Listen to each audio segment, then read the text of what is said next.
কিছুদিন পূর্বে দেখেছি আল্লাহর বান্দা কপাল পোড়া যুবক, শীতকাল চলমান, বিবিকে নিয়ে কম্বলের নিচে, বিদেশি কম্বলের নিচে অত্যন্ত আরাম করিয়া যুবক সন্তানটাকে নিয়ে ঘরের ভিতরে দামি দামি বক্স খাট বানাইয়া নিজের রূপসী বিবিটাকে নিয়ে এইভাবে ঘরের ভিতরে ঘুমায়। আর নিজের জন্মদাতা মা, নিজের গর্ভধারণী মা, ওই মাকে ঘরের এক কোনায়, বাড়ির এক কোনায়, পুষ্কুনির এক কর্নারে রেখে এসেছে।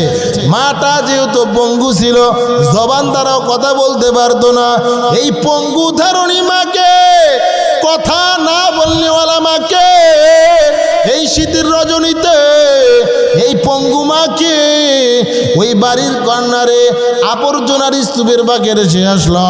এরে পর্দার অন্তরালের মা যুবক, এই জন্য আমি আমার যুবক বন্ধুদেরকে বলবো, আমি আমার পর্দা নিশি মা বন্ধুদেরকে বলবো, এই যে দিনাদিন সন্তানগুলো বেয়াদব হয়ে যায়, দিনাদিন সন্তানগুলো মা বাবার অবাধ্য হয়ে যায়, এটা হওয়ার কি কারণ জানো?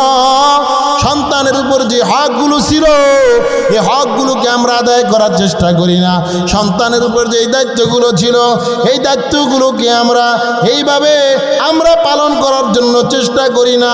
আমরা যদি আমাদের সন্তানের উপর যে দায়িত্ব কর্তব্য ছিল, এই দায়িত্ব কর্তব্যগুলোকে যদি আমরা সঠিকভাবে মানার চেষ্টা করতাম, ওই যে জানো না বাইজিদ মুস্তাবি রহমাতুল্লাহ আলাইহি, জগৎ বিখ্যাত একজন বুজুর্গের নাম, কে সেই বাইজিদ মুস্তাবি রহমাতুল্লাহ আলাইহি, জগৎ বিখ্যাত একজন ওলিয়ে কামেল। কিভাবে হয়েছে যুবক জানো? রাতের আধারে মা হঠাৎ করিয়া পানি চাইলো কিভাবে জানো? বাইজিদকে ডাক দিয়ে বলল, বাইজিদ রে, আমাকে এক গ্লাস পানির ব্যবস্থা করিয়া দাও, আমার অত্যন্ত পানির পিপাসা লাগলো।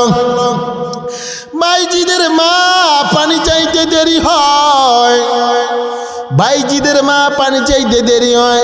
বাইজিদ ডাক দিয়ে বলল, মা, রাতের শুরু লগ্নে আমাদের কলসির ভিতরে, আমাদের মাস্কিজার ভিতরে, আমাদের পাত্রের ভিতরে যতটুকু পানি ছিল, ওই পানিটা শেষ হয়ে গেল।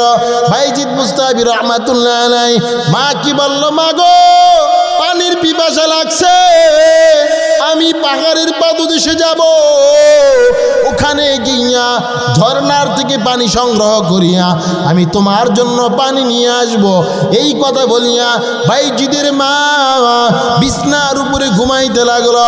বাইজিদের মা বিছনার উপরে ঘুমায়, ওই দিক দিয়া বাইজিদ রাতের আধারে পানি আনার জন্য চলিয়া যায়।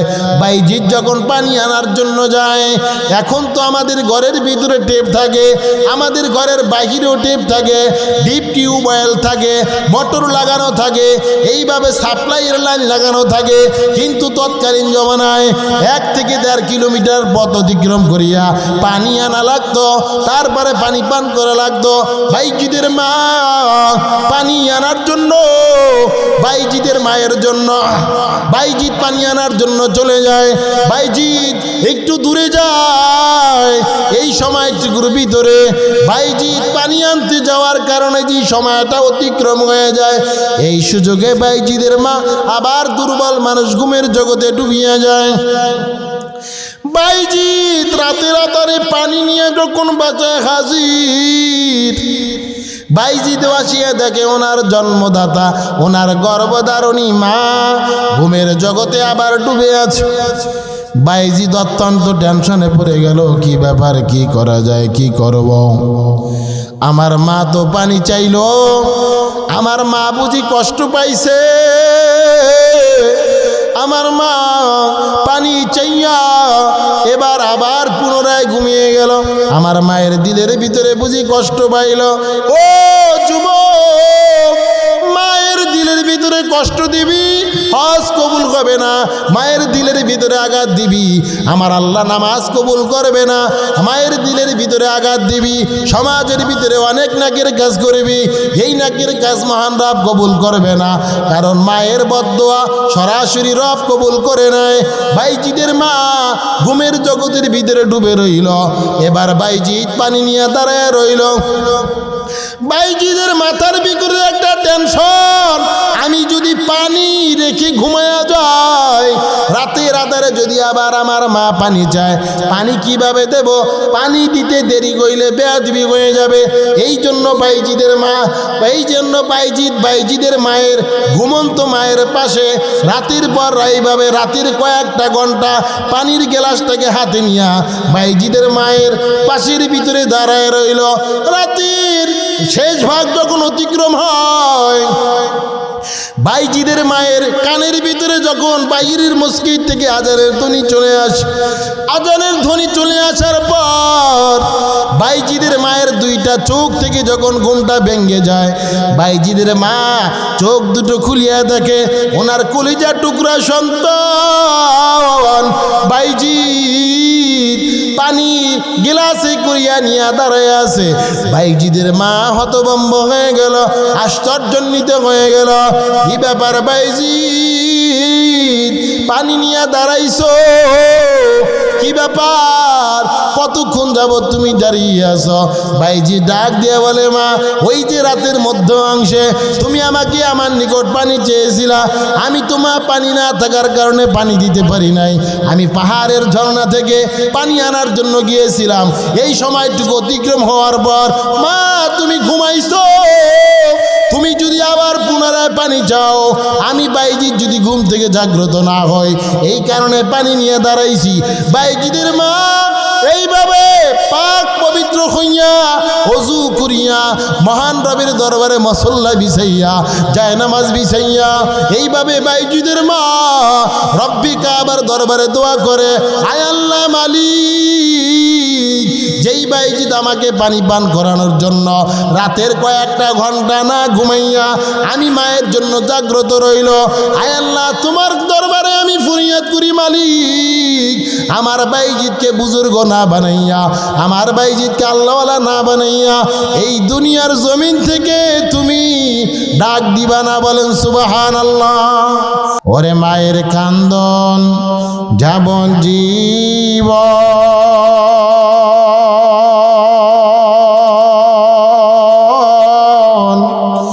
2-4 মাস বনের কান্দন রে। আল্লাহু আকবার বলেন। ওরে মায়ের কান্দন যাবন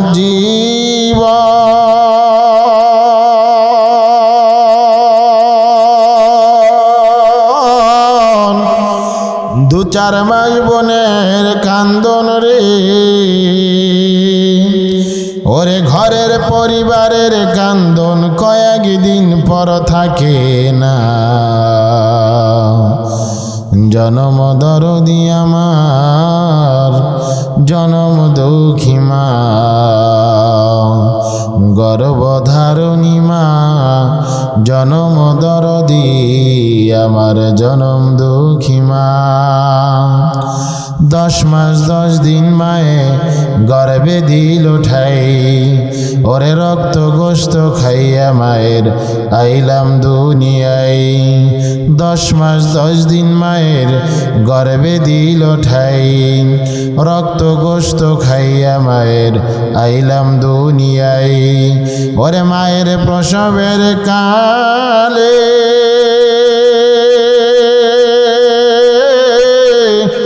ওরে বুক ভিজে যায় নয়ন জলে রে। আল্লাহু আকবার। ওরে সন্তানের লইয়া বুকে, ওরে সন্তানের লইয়া বুকে ভুলে যায় সব যন্ত্রণা, জনম দরদি আমার জনম দুঃখী মা, গর্ভধারণী মা জনম দরদি আমার জনম দুঃখী মা। মা বাবার খিদমত করা তৌফিক দান করে সকলে বলুন আমিন। মা বাবার সাথে সৎ ব্যবহার খাঁটি ব্যবহার, সৎ আচরণ করার নির্দেশনা যিনি দিয়েছেন তিনি কে? আরো জোরে বলেন না বাবা, আল্লাহর নাম নিতে লজ্জা লাগে? তাহলে জোরে বলেন তিনি কে? ওয়াকাযা রাব্বুকা আল্লা তা'বুদু ইল্লা ইয়্যাহু। আসমান এবং জমিনের রব আল্লাহ পাক রব্বুল আলামিন পবিত্র কোরআনুল কারীমের মধ্যে চির সত্য নির্দেশনা দিয়ে দেন। ইমানদার বান্দা বান্দিরা তারা আল্লাহ পাক রব্বুল আলামিনের নির্দেশনা পালন করবেন, তারা আল্লাহ পাক রব্বুল আলামিনের ইবাদত বন্দেগী করবেন। ওয়াবিল ওয়ালিদাইনি ইহসানা, এবং তারা মা বাবার সাথে সৎ ব্যবহার করবে, খাঁটি ব্যবহার করবে, মা বাবার সাথে অসৎ ব্যবহার করবে না। ও যুবক পর্দা নিশি মাগো, আজকে আমাদের মা বোনেরা আমাদের নিকট অভিযোগ দেয়, হুজুর সন্তানকে বারবার একটা বিষয়ে বুঝাইবার জন্য চেষ্টা করি কিন্তু সন্তান বুঝে নাও। সন্তানকে বারবার পড়াশোনা করার জন্য বলি কিন্তু সন্তান পড়তে চায় না। সন্তানকে বারবার মসজিদে যাওয়ার জন্য বলি কিন্তু না, সন্তান মসজিদে যায় না। হুজুর কি করব বলবেন কি? আমার সন্তান কি কোনোভাবেই আমার নির্দেশনা শুনাইতে পারি না। তার বাবাও তার বাবার কথাগুলোকে অ্যাবাউট করে চলার চেষ্টা করে। ওই ধরনের মা বোনদেরকে আমি আমার যুবক বন্ধুদেরকে আমি জোরহাত দুনিয়া বলিয়া যাইব, আজকের কোন আলোচনাটা তোমার আমার দিলের ভিতরে লাগিয়া যায় বলা যায় না। আসমান এবং জমিনের রব আল্লাহ পাক রব্বুল আলামিন বলেন ওয়াবিল ওয়ালিদাইনি ইহসানা, তোমরা তোমাদের মা বাবার সাথে সৎ ব্যবহার করো, তোমরা তোমাদের মা বাবার সাথে খারাপ ব্যবহার করিও না। ও মা গো, আজকে আমাদের মায়েদের বড় অভিযোগ, হুজুর সন্তান কথা শুনে না কিন্তু আমার মায়েরা একবারও এই বিষয়টাকে গবেষণা করে না, ফিকির করে না। কেন তোমার সন্তান তোমার কথা মানে না, তোমাকে অ্যাবাউট করে চলার চেষ্টা করে, এই বিষয়টা একবারও যাচাই করার চেষ্টা করলা না। ও মা, আজকে যদি আমার মা আমার বৃদ্ধ বাবারা যদি একবার ফিকির করত কেন কোন কারণে কথা মানে না, কি সেই কারণ, সন্তানের উপর যে হকগুলো আছে এই হকগুলো কি আমি আজও পর্যন্ত আদায় করার চেষ্টা করেছি? সন্তান দুনিয়াতে আসার পর ডান কানে আজান দেওয়া, বাম কানে ইকামত দাও, কিন্তু আজকে আমি সন্তানের ডান কানে আজান বাম কানে ইকামত এই আমলটুকু আমি করলাম কিনা? সন্তানটার 7 দিনের দিন আকিকা করা, এইভাবে সন্তানের উপর যে হকগুলো ছিল এই সন্তানের হকগুলো আমি আদায় করলাম কিনা? এই বিষয়গুলো যদি লক্ষ্য রাখা হয় যুবক, তাহলে দেখা যায় সন্তান বড় হওয়ার পরে মা বাবার হক আদায় করার চেষ্টা করবে, মা বাবার সেবা করার চেষ্টা করবে। রবের আহকাম অনুযায়ী ওয়াবিল ওয়ালিদাইনি ইহসানা, মা বাবার সাথে সদ্ব্যবহার করার চেষ্টা করবে। ও যুবক, তুমিও একদিন কিন্তু বাবা কইবি, তুমিও একদিন কিন্তু নববধূ নিয়া ঘর সংসার পরিচালনা করবি। কি হবে সেই দিন তোমার উপায়? যেই দিন তোমার ঘরের নবজাতক সন্তানরা বড় হওয়ার পরে যখন কথা শুনবে না, বেয়াদবি করবে, কি হবে তোমার তখন হালত? কি হবে তখন তোমার পরিস্থিতি? কি হবে তোমার মনের পরিস্থিতি? এই জন্য আজকের আলোচনাটা হয়ে যেতে পারে তোমার আমার হায়াতের জিন্দেগির পরিবর্তনের মাধ্যম, তোমার আমার জীবনটা পরিবর্তনের একটা তরিকা রাস্তা হয়ে যেতে পারে। এই জন্য আমি আমার যুবক বন্ধুদেরকে বলবো, আগামীকাল যদি তুমি চাও এই বাজার থেকে তুমি বাজার করবা, আগামীকাল যদি তুমি চাও এইভাবে দোকান থেকে তুমি পণ্য ক্রয় করবা, সেটা তোমার জন্য সম্ভব হবে। কিন্তু যুবক রে, এই যে ওলামায়ে কিরামগণের নসিহত, হযরত মাওলানা হযরতুল আল্লাম মাওলানা সিদ্দিকুর রহমান হবিগঞ্জি হুজুরের বয়ান আগামীকাল চাইলে তুমি শুনতে পারবা না। এই যে ওলামায়ে কিরামগণ ধারাবাহিকভাবে বয়ান করে, এটা চাইলে তুমি আগামীকাল চাইলে শুনতে পারবা না। ও যুবক, মাথা ব্যথা করছে, মাথা ব্যথার ওষুধের জন্য তোমার স্থানীয় ডাক্তারের কাছে দৌড় দিয়ে চলে যাও। তোমার পা কেটে গেছে, পা কি ব্যান্ডেজ করার জন্য হসপিটালের দ্বারে দ্বারে দৌড়াইয়া চলে যাও। ও যুবক, তোমার বিবির মাথা ব্যথা, এই বিবির মাথা ব্যথার আরোগ্যের জন্য স্থানীয় ফার্মেসির নিকট তুমি চলে যাও। অথচ যুবক ভাই রে, তোমার দিলটা কেন মাহফিলমুখী হয় না? কেন তোমার দিলটা মসজিদমুখী হয় না? মাথা ব্যথা করার কারণে দুনিয়াটা কেমন যেন ঘুরপাক করতে থাকে, মেজাজটাই কেমন যেন নষ্ট হয়। এটা তোমার হায়াতের জিন্দেগির শারীরিক একটা রোগ হয়ে রইল। অথচ মাহফিলে তোমার মন টানে না, মসজিদে তোমার মন টানে না, দাওয়াত ও তাবলীগে যেতে মন চায় না, আল্লাহওয়ালা বুজুর্গদের মজলিসে যেতে মন চায় না। এটাও যে তোমার দিলের একটা রোগ যুবক। এই রোগ সম্পর্কে তুমি জানো না, জানার জন্য চেষ্টাও করো না। এই জন্য আমি আমার যুবক বন্ধুদেরকে বলবো, আমি আমার পর্দানিশী মা বোনদেরকে বলবো, আজকের এই কোরআনের ময়দান তোমার আমার হায়াতের জিন্দেগির পরিবর্তনের ময়দান। এই জিন্দেগি থেকে দিলের কিছু খোরাক নেওয়ার চেষ্টা করো। আমি আমার যুবক বন্ধুদেরকে বলবো, বৃদ্ধ বাবাদেরকে বলবো, আমাদের রবকে আরো জোরে বলো কে, আস্তে বলো কে, আরো জোরে বলো আল্লাহু আকবার, নারায়ে তাকবীর। আর দুই হাত তোলে, নারায়ে তাকবীর। কোরআন সুন্নাহর আলো, কোরআন সুন্নাহ যেখানে, কোরআন নাই যেখানে, আজকের মাহফিল নারায়ে তাকবীর। এই জন্য আমি আমার যুবক বন্ধুদেরকে বলবো, যুবক, আমি যেই বিষয়টা বুঝাইতে চাই, মা বাবার খেদমত, মা বাবার আহকামগুলো যদি শরীয়ত সম্মত হয়, ওই মা বাবার নির্দেশনাগুলো মানার জন্য তোমাকে তৈয়ার থাকতে হবে। ও যুবক, তিন শ্রেণীর দোয়া আল্লাহ পাক কখনো ফিরত দেন না। তিন শ্রেণীর মানুষের দোয়া আল্লাহ পাক কখনো ফিরত দেন না।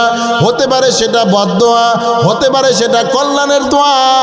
ওই তিন শ্রেণীর মানুষের মধ্য থেকে অন্যতম হইল মা বাবা নামক দুনিয়ার হায়াতের জিন্দেগির ভিতরে নিয়ামত। এই মা বাবা নামক নিয়ামতের সাথে যদি যুবক বদদোয়া নিয়া যদি কবরের জগতে যাও, মা বাবার সাথে যদি তুমি বেয়াদবি করিয়া ওই অন্ধকার কবরে ঘুমাও, ওই অন্ধকার কবরের মাটি তোমার সাথে ভালো ব্যবহার করবে না।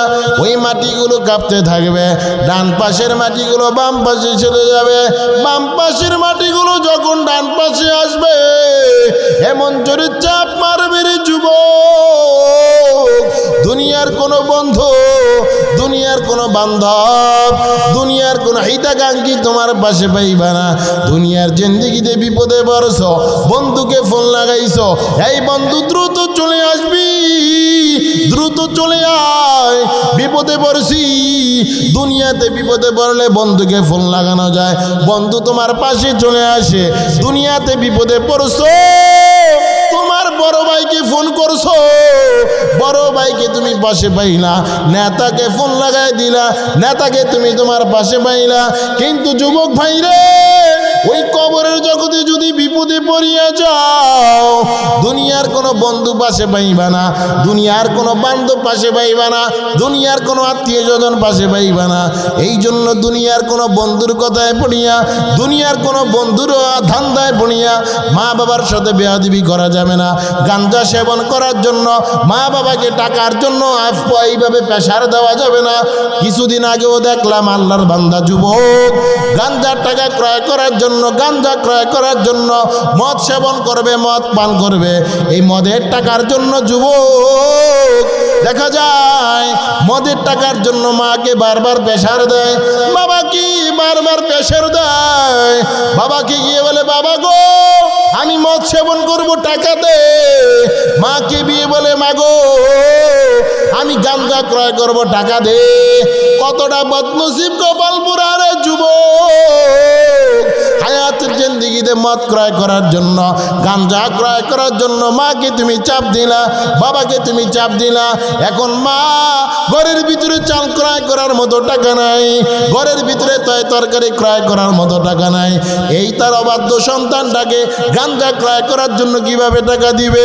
কিছুক্ষণ পরে কোথা থেকে যেন ধারালো তরবারি এনে ওই মায়ের গলার উপর চালাইয়া মাকে দুনিয়ার জমিন থেকে চিরতরে বিদায় করে দিছে। বলেন না নাউজুবিল্লাহ? আরো জোরে বলেন না নাউজুবিল্লাহ? তাহলে মা বাবার সাথে অসৎ ব্যবহার করা যাবে? মা বাবার সাথে সৎ ব্যবহার করার নির্দেশনা কি যিনি দিয়েছেন তিনি কে? আরো জোরে কয় না তিনি কে? ও যুবক, তুমি 5 ওয়াক্ত নামাজ পড়ছো, রোজা রাখছো, ইবাদত বন্দেগী করছো। এই ইবাদত বন্দেগীর অহংকার নিয়ে মায়ের সাথে খারাপ ব্যবহার করা যাবে না, বাবার সাথে অসৎ ব্যবহার করা যাবে না। আসমান এবং জমিনের রব আল্লাহ পাক বলেন, ওয়াবিল ওয়ালিদাইনি ইহসানা। ঈমানদার বান্দারে, তোমার মায়ের সাথে তুমি ভালো ব্যবহার করো, তোমার বাবার সাথে তুমি ভালো ব্যবহার করো। ওই যে জুরাইজ রাহমাতুল্লাহ আলাইহি একজন সাধারণ কোনো বুজুর্গ নয়, সাধারণ কোনো পাবলিক ফাংশন নয়। কে সেই জুরাইজ জানছো? হযরত জুরাইজ রাহমাতুল্লাহি আলাইহি একজন প্রখ্যাত বুজুর্গের নাম। কেমন বড় প্রখ্যাত ছিল সমাজের ভিতরে, এতটাই নামি দামি এক যুবক, যেই যুবককে সমাজের মানুষেরা এতটাই মহাব্বত করত, এতটাই ভালোবাসত। যেই যুবক আল্লাহওয়ালা বুজুর্গ জুরাইজ রাহমাতুল্লাহি আলাইহি সারাদিন রোজার আলোতে থাকতো, সন্ধ্যাবেলা ইফতার করতো, আবার রাত্রিবেলা নামাজে যায়, নামাজে দাঁড়াইয়া মালিকের কুদরতি কদমে সেজদা দিত। ওই জুরাইজ রাহমাতুল্লাহি আলাইহি ইবাদতের ভিতরে মনোনিবেশ করার জন্য, মনোযোগ সহকারে ইবাদত করার জন্য দুনিয়ার ঘরকে ত্যাগ করিয়া ওই যে গভীর গহীন জঙ্গলে একটা ঘর বানাইছে, একটা ঝাপড়ি ঘর বানাইয়া, সাধারণ বিভিন্ন কাগজপত্র দিয়া একটা ঝাপড়ি ঘর বানাইয়া আল্লাহর বান্দা যুবক ওই জঙ্গলের ভিতরে কাজ করতে লাগলো, ওই জঙ্গলের ভিতরে ইবাদত বন্দেগী করতে লাগলো। হযরতে জুরাইজ রাহমাতুল্লাহ আলাইহির মা একদিন হঠাৎ করে উপস্থিত হয়, এ বাবা জুরাইজ রে, আমি তোমার চেহারা দেখতে চাই, তোমার চেহারাটা আমাকে একবার দেখাও। হযরতে জুরাইজ রাহমাতুল্লাহ আলাইহি নামাজের ভিতরে দাঁড়ানো, নামাজের ভিতরে দাঁড়ানো আলোতে হযরতে জুরাইজ রাহমাতুল্লাহ আলাইহি চিন্তায় পড়ে গেল, সালাতি ওয়া উম্মি, সালাতি ওয়া উম্মি। আমি নামাজে দাঁড়ানো আছি, নামাজকে প্রাধান্য দেব নাকি আমার মায়ের ডাককে আমি প্রাধান্য দেব? আমি নামাজের আলোতে আছি, আমি নামাজের ভিতরে থাকিয়া আমি নামাজকে প্রাধান্য দেব নাকি আমার মায়ের ডাককে প্রাধান্য দেব? ও যুবক, ইবাদত বন্দেগী দাসত্ব করার পর এরপরেও আল্লাহর বান্দা যুবক হযরতে জুরাইজ রাহমাতুল্লাহ আলাইহি দ্বিধা দ্বন্দ্বে পড়ে যায়, মায়ের থেকে বদদোয়া নিয়ে নেয় যুবক ভাই। অথচ তুমি আর আমি মসজিদমুখী হই না, আল্লাহ পাকের দাসত্বগুলো তোমার করার চেষ্টা করি না। হযরতে জুরাইজের মা প্রথম দিন যখন ডাক দিল, যুবক, এরে সন্তান জুরাইজ, আমি তোমাকে দেখতে চাই। জুরাইজ নামাজের ভিতরে দাঁড়ায় রইলেন। জুরাইজের মায়ের ডাকে সাড়া দিয়া ওই ঝুপড়ি ঘর থেকে বের হয়ে আসলেন না। দ্বিতীয় দিন আবার জুরাইজের মা এসেছে। এ জুরাইজ রে, একটুখানি আমার সাথে সাক্ষাৎ দে। হযরতে জুরাইজ রাহমাতুল্লাহ আলাইহি এইভাবে টেনশনে পড়ে যায়, চিন্তা করতে লাগলো, সালাতি ওয়া উম্মি, আমার মা এসেছে, আমি নামাজের দণ্ডায়মান, আমি কার ডাকের প্রাধান্য দেব না। আজকে ওর মতো জুরাইজের মায়ের সাথে সাক্ষাৎ করলো না, আবারও নামাজের ভিতরে দণ্ডায়মান রয়ে গেল। এবারও জুরাইজের মা চলে যায়। আমার কলিজার টুকরা সন্তান জুরাইজ এত বড় আবেদ, এত বড় একজন মাওলার পাগল পরিচয় দেয়, আমি মায়ের পরিচয় দিতে চাই না, মায়ের ডাকেরও সাড়া দেওয়ার সময় পায় না। আজকেও রাগ হয়ে চলে যায়। তৃতীয় দিন আবারও জুরাইজের মা আসে। ও জুরাইজ রে, তোমার চেহারাটা দেখার জন্য আমি বড় বেকুল, সুতরাং তোমার চেহারাটা আমি একটু দেখতে চাই, এই দরজাটা খুলে দাও, আমি তোমার মা এসেছি। ও জুরাইজ রে, আমি তোমার মা এসেছি, একটু দরজা খুলবি না। জুরাইজ নামাজের ভিতরে আবার চিন্তা করল, সালাতি ওয়া উম্মি, সালাতি ওয়া উম্মি, নামাজ কি প্রাধান্য দেব নাকি মায়ের ডাকে প্রাধান্য দিব না। ওই জুরাইজ তৃতীয় দিনের মতো নামাজে দাঁড়াইয়া রইল, এখনো মায়ের সাথে সাক্ষাৎ দিল না। এইবার মা রাগান্বিত হয়ে গেল, রবের দরবারে বদদুয়া দিয়ে বসলো, মালিক, যেই জুরাইজকে আমি 10 মাস 10 দিন গর্ভে ধারণ করলাম, ওই জুরাইজ আজকে আমি মাকে এইভাবে দেখার জন্য দরওয়াজাটা খুললো না। আয় আল্লাহ, তোমার কাছে ফরিয়াদ জানাই রে মালিক। আয় আল্লাহ, আমার জুরাইজ যেহেতু আমি মাকে দেখার জন্য একটু সময় বের করতে পারলো না, আয় আল্লাহ, আমার জুরাইজকে বেশ্যা নারীর অপবাদ না দিয়া দুনিয়া থেকে বিদায় দিও না। এই বদদুয়া জুরাইজের মায়ের দিল থেকে বের হয়ে গেল। 1 2 2 দিন 3 দিন চলে যায়। হঠাৎ করিয়া সমাজের ভিতরে আল্লাহর এক বান্দি পাগলি মহিলার গর্ভ থেকে একটা নবজাতক বাচ্চা ভূমিষ্ঠ হয়। সমাজের মানুষেরা হতভম্ব হয়ে গেল, কি ব্যাপার, কি ব্যাপার? এই পাগলি তো রাস্তায় হাঁটা চলা করে, তার তো কোনো স্বামীর আয়োজন নাই, কি ব্যাপার? এই পাগলির গর্ভে থেকে সন্তান কিভাবে ভূমিষ্ঠ হয়, সন্তান কিভাবে দুনিয়াতে আসলো? সমাজের মানুষগুলো হতভম্ব হয়ে গেল, সমাজের মানুষগুলো আশ্চর্যান্বিত হয়ে গেল। সমাজের মানুষগুলো ওই পাগলিকে ডাক দিয়া বলে, পাগলি রে, এই যে তোমার গর্ভ থেকে সন্তান ভূমিষ্ঠ হইল, এই সন্তানটা কার বলিয়ে দাও। পাগলি তার জবান দ্বারা স্পষ্ট ভাষায় বলিয়ে দেয়, ওই যে বাগানের ভিতরে দেখছো আল্লাহর বান্দা বুজুর্গ জুরাইজ, এই জুরাইজ আমার সাথে অপকর্ম করলো, অপকর্মের ফল এই সন্তান। সমাজের মানুষগুলো আশ্চর্য হয়ে গেল, কি ব্যাপার, কি ব্যাপার, কি শুনলাম? জুরাইজকে আমরা এতদিন পর্যন্ত গাছের প্রথম ফলটা কাটিয়া জুরাইজকে খাওয়াইতাম, এতদিন পর্যন্ত আমার খামারের ভিতরে বড় মুরগিটা জুরাইজকে খাওয়াইলাম, আমার খামারের ভিতরে নতুন ফলটা গাছের ভিতরে আসার সাথে সাথে জুরাইজকে আমি খাওয়াইলাম, কিন্তু জুরাইজ সম্পর্কেটা কি শুনলাম? ও যুবক ভাই রে, মা বাবা নামক নিয়ামত যাদের আছে গো, এই মা বাবার সাথে বেয়াদবি করিবি না। বৃদ্ধ বাবার দিকে কখনোই বাঁকা নজর দিয়া তাকাইবি না, বৃদ্ধা মায়ের দিকে তাকাইবি না। যদি বৃদ্ধা মায়ের দিকে বাঁকা নজর দিয়ে তাকাও, লিখে রাখো, কোটি টাকার স্বর্ণের কলম দ্বারা লিখে রাখো, তুমিও কিন্তু একদিন বাবা হইবি। তোমার সন্তান তোমার দিকে যদি বাঁকা নজর দিয়ে তাকায়, তোমার দিলের হালতটা কি হবে? জুরাইজ সম্পর্কে সমাজের মানুষগুলো এই কথা শোনার পর, সমাজের মানুষগুলো কেউ হাতের ভিতরে ইট নেয়, কেউ বা পাথর নেয়, কেউ অন্যান্য আসবাবপত্রগুলো নিয়ে, ওই জুরাইজের বাসস্থান কোথায় রে? সমাজের মানুষগুলো দলবল নিয়ে বাগানের গভীরের ভিতরে চলে যায়। বাগানের গভীরের ভিতরে যাওয়ার পর জুরাইজের ঘরের ভিতরে বারবার বড় বড় পাথর নিক্ষেপ করে দেয়, বারবার ইট নিক্ষেপ করে দেয়, বড় বড় ডালা দিয়া ঘরের উপর আক্রমণ করে, কেউ বা জুরাইজের দেহের উপর আক্রমণ করে। জুরাইজ বারবার ডাক দিয়ে বলল, কি ব্যাপার, কি কইছে বলবি, আমাকে তোমরা কেন আক্রমণ করো বলো। জুরাইজের কথা কেউ শুনতে চায় না। আরে জুরাইজ আর কথা বলবি না, তোমাকে বুজুর্গ মনে করতাম, তুমি বুঝি ওই পাগলি বেটির সাথে অপকর্মে লিপ্ত হইয়া সন্তান দুনিয়ার ভিতরে ভূমিষ্ঠ করলা।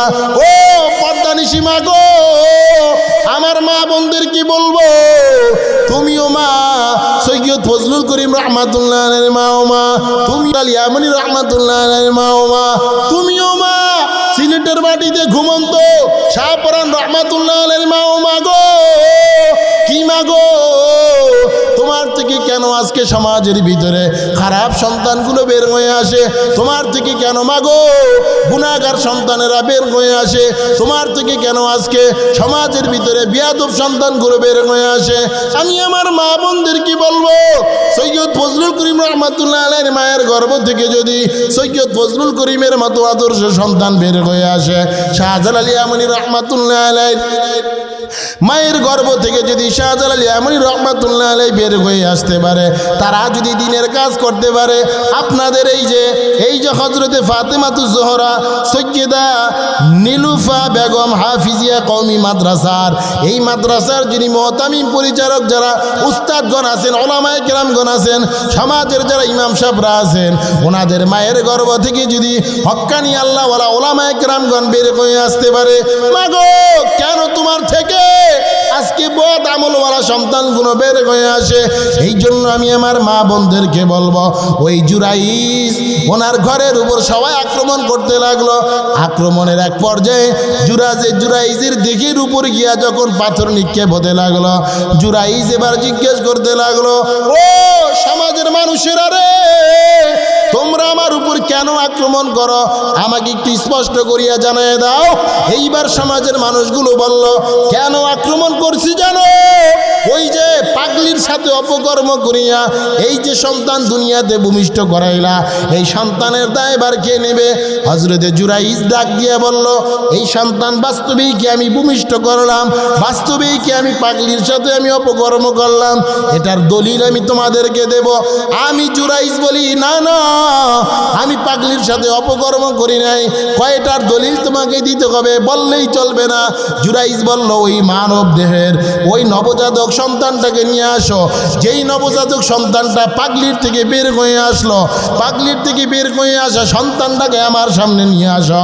হযরতে জুরাইজ রহমাতুল্লাহ আলাইহির সামনে যখন ওই মাসুম বাচ্চাটাকে নিয়ে আসলো, নিয়ে আসার পর জুরাইজ রহমাতুল্লাহ আলাইহি আর ওই মাসুম বাচ্চার চোখে যখন চোখ মিলে যায়, হযরতে জুরাইজ রহমাতুল্লাহ আলাইহি বাচ্চাটাকে টার্গেট করে বলল, এই নবজাতক মাসুম বাচ্চা, বলো দুনিয়ার হায়াত জিন্দেগিতে কে তোমার বাবা, বলো। ওই নবজাতক বাচ্চার জবান আমার আল্লাহ পাক অটোমেটিকলি খুলে দেয় জুরাইজের সম্মান রক্ষার্থে, কারণ মায়ের বদদোয়া বেশ্যা নারীর চেহারা দেখাইবে, যতটুকু শাস্তি পাওয়ার ততটুকু পেয়ে গেল। আল্লাহ পাক রব্বুল আলামিন জুরাইজের জবানকে খুলে দেয়, জুরাইজের ওই যে অপবাদ দেনেওয়ালা বাচ্চার জবানটা খুলে দেয়।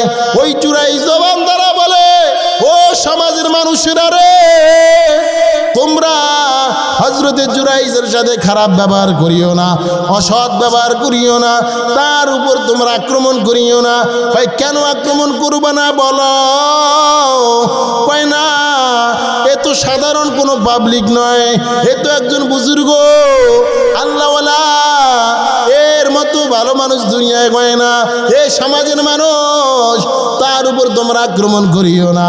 এই কথা বলল, এবার সন্তানটা জবান দ্বারা বলিয়ে দিল, তোমরা জুরাইজকে যেই জেনার যে অপবাদ তোমরা দিয়েছ, আমি গর্বের মাসুম বাচ্চা বলে দেই, এই জুরাইজ এই পাগলি মায়ের সাথে অপকর্ম করে নাই।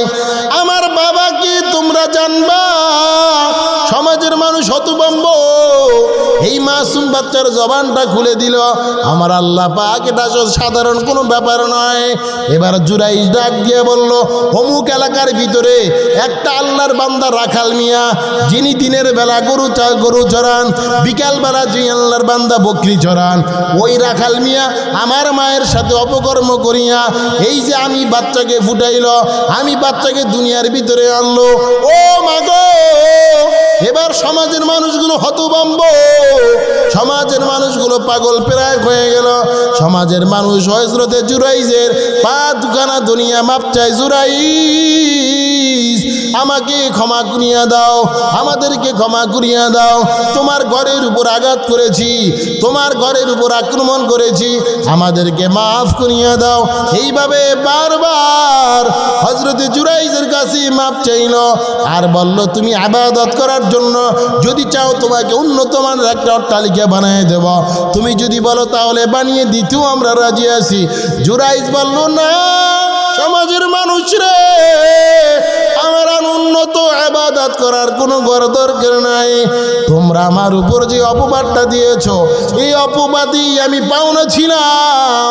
মূলত আমি আমার মায়ের নির্দেশনা না মানার কারণে আমার আল্লাহ পাক রব্বুল আলামিন, আমি আবেদ, আমি তাহাজ্জুদ পড়নেওয়ালা হওয়া সত্ত্বেও আমার আল্লাহ পাক রব্বুল আলামিন জেনাকারীর মতো একজন অপবাদ দেওয়ার মতো একটা ব্যক্তি আমাকে দুনিয়াতে অপমানিত করছেন। বলেন না নাউজুবিল্লাহ।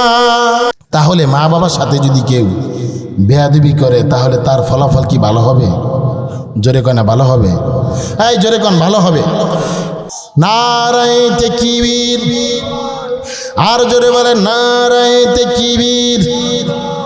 কোরআন সুন্নাহর আলো, কোরআন সুন্নাহ যেখানে, আমি বলবো মা বাবার খেদমত, আপনারা বলবেন করবই করব মা বাবার খেদমত।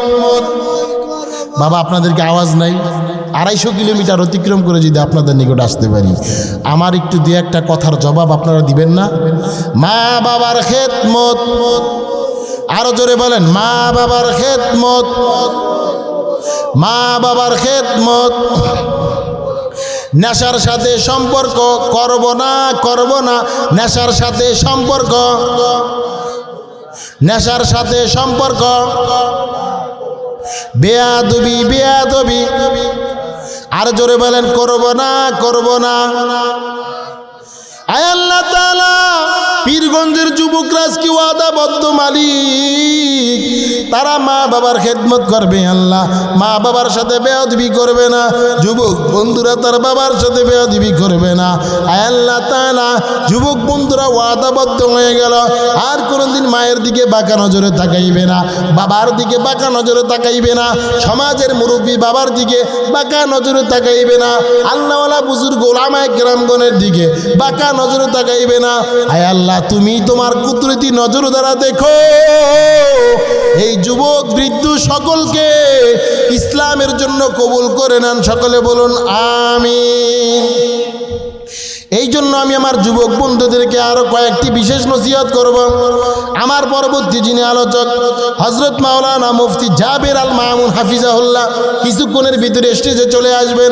আমি মাইকটা ছেড়ে দেওয়ার আগ মুহূর্তে আমি আমার যুবক বন্ধুদের জন্য স্পেশাল কিছু নসিহত তোমাদেরকে বলে যাই। যেহেতু বর্তমান সময়ে সোশ্যাল মিডিয়ার জমানা, এই সোশ্যাল মিডিয়ার জমানার ভিতরে আমার যুবক বন্ধুরা যদি চায় নেকির কাজ করবে তাও বিভাবে, আমার যুবক বন্ধুরা যদি চায় এই যে এই বাক্সটার মাধ্যমে সে নেকির কাজ অর্জন করবে তাও তার পক্ষে সম্ভব। আবার যদি চায় অ্যান্ড্রয়েড ফোনের মাধ্যমে আমার যুবক বন্ধু সে গুনার কাজ করবে তাও সে পারবে। সে যদি চায় আখিরাতের সামানা জোগাড় করবে তাও সে পারবে। আবার যদি চায় দুনিয়া এবং আখিরাতকে ধ্বংস করে দেবে সেটাও তার পক্ষে সম্ভব।